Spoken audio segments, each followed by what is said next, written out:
People. Que pasa, sakpa, say what they do. Welcome to Crime Time News, where the difference is in the meds. First thing that is popping in the news is an update as it pertains to Noel Maitland, his first official day at the court yesterday, Kingston and St. Andrew Parish Courts.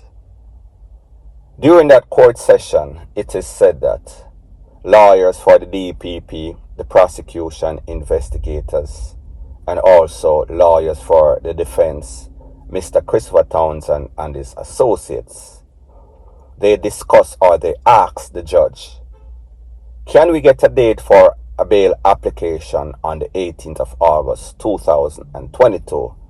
They requested from the judge.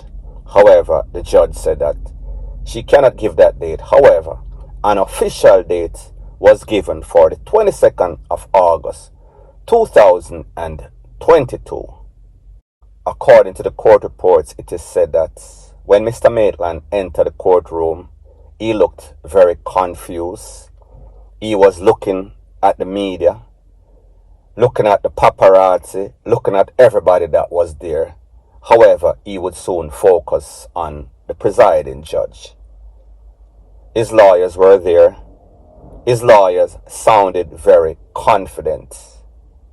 His lawyers said that, yes, we are glad that the proceedings have begun. We are glad that our client can have his day in court. We've looked or heard or seen the documents as it pertains to preliminary reports of what the Popo say they have. And while it is preliminary, he does not see any sorts of reason why they should not be optimistic or why they should not be successful at the hearing for the bail on the 22nd of August. The lawyer also indicated that, listen, something is very strange about the Popo investigation and evidence gathering. The fact that, based on what he saw of the report, they went to Noel's house, apartment at Chelsea on at least 5 different occasions.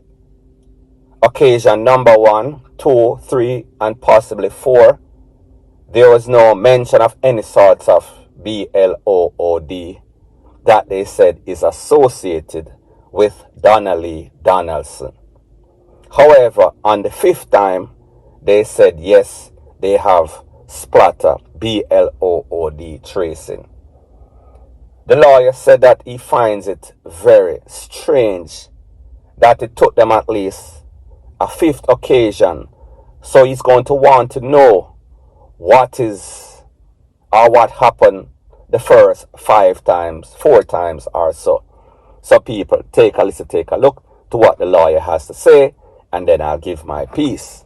What I'm seeing is a preliminary report.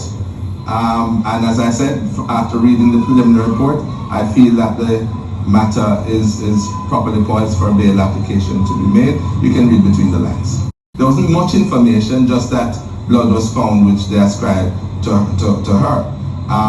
So, after 4 or 5 visits, I'm wondering how do they account for, how did the blood miss them in number 1 visit, how did they miss them in number 2 visit, or did they miss them in number 3 visit? So, but that would be explored on that occasion, and of course, they would attempt to provide the answers. So people, it is consistent with this lawyer. We see that he is always optimistic. So we might confuse confidence with arrogance.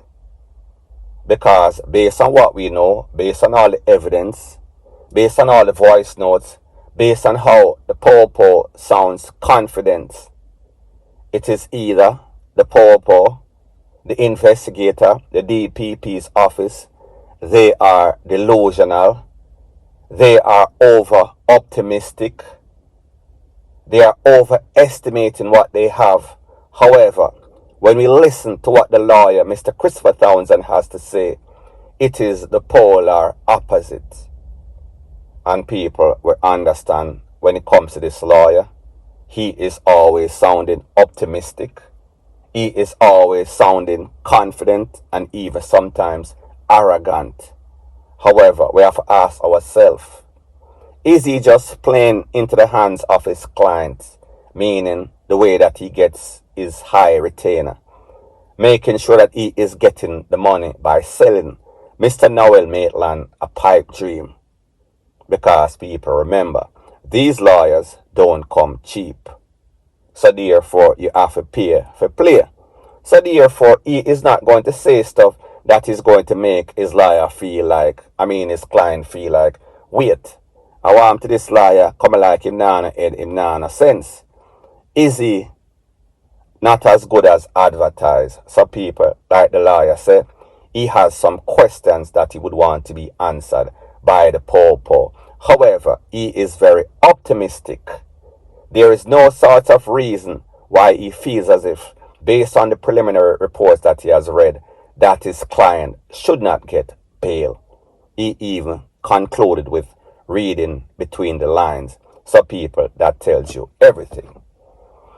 Now people, on the opposite side, we saw that the uncle, the mother's brother, was also at the courts.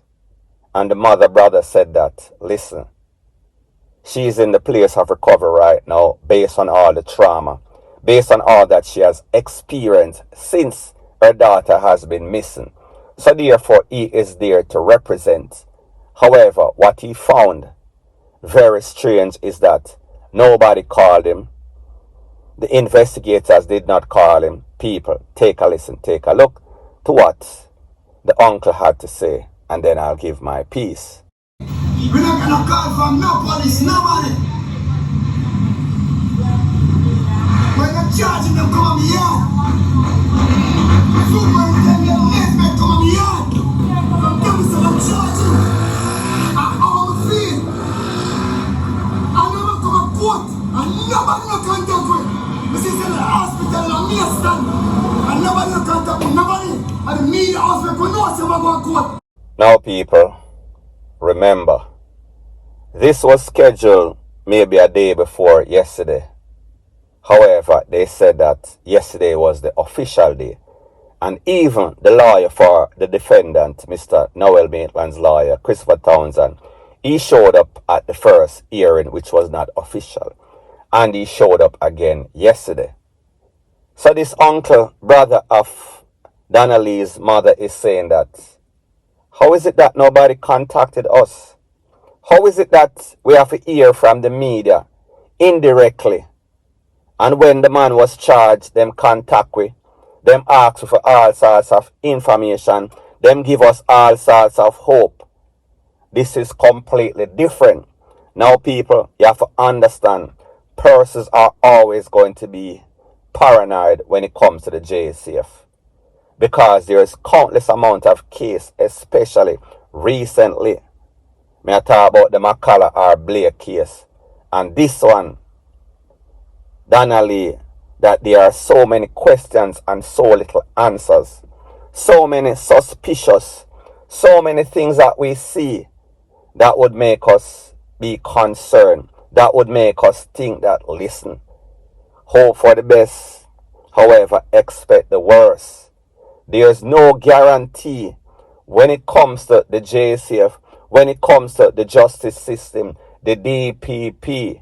Because even when something looks signed and sealed, easy like 1, 2, 3, we see that they have a history of dropping the ball, fumbling the ball because of some sorts of bad evidence gathering, some sort of prosecutorial misconduct, some sort of technicality.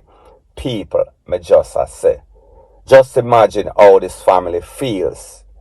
Them know say this man pick up the girl from the house. Them know say it take them forever and a day before them actually lock him up, put him in a custody of the popo. They know that it took forever and a day before they actually went to the house, searched the car, get these evidence, this BLOO, these platter. We heard them said with confidence that yes, She was taken out on a specific date on the 12th of July 2022 at between 4 p.m. and 8 p.m. They gave a specific date and they gave a specific window of time. And then people will come now and we see, or the family sees what is going on. I would also be concerned, definitely. However, people, like we see, let's hope that karma, justice is given to this family. Let's hope that this man, in which we know 99.99% that he has something to do with something, whether he did it alone and we doubt it, or he is covering up for the baby mother Cathy Ann Smith, whether he had the assistance of his Kumbolo in the JCF, specifically Constant Spring Po. The people want to hear the evidence. The people want to listen to the witness. The people want to hear what the Po has to say. And the people want it to happen ASAP. However, people, what we should expect is that if these lawyers and the defense realize that everything is turning out not in their favor, we can expect to see the delayed tactics go into full effect. We can expect to hear that the lawyer is busy on this specific date and we are going to put it off to this time, to this time, to that time. We can expect to see nothing but disappointment and more frustration. Will we eventually get the result that we are looking for? Will this family actually eventually get justice? People, that is yet to be determined. However, for now we are going to go with what we see. We see a whole bunch of trickery. We see a whole bunch of FUCKRY. We see a whole bunch of inconsistency. We see a whole bunch of lack of professionalism or unprofessionalism being displayed right in front of our eyes. And people, it is very disturbing. Reasons to be concerned. Point blank and period. So anyways, people, that is my views on the whole thing as it pertains to that. And like I say, it is just my views and opinion. It is not the gospel. Your views and opinion can be respectfully different from mine. But let me know what you think in the comment section. Bless up.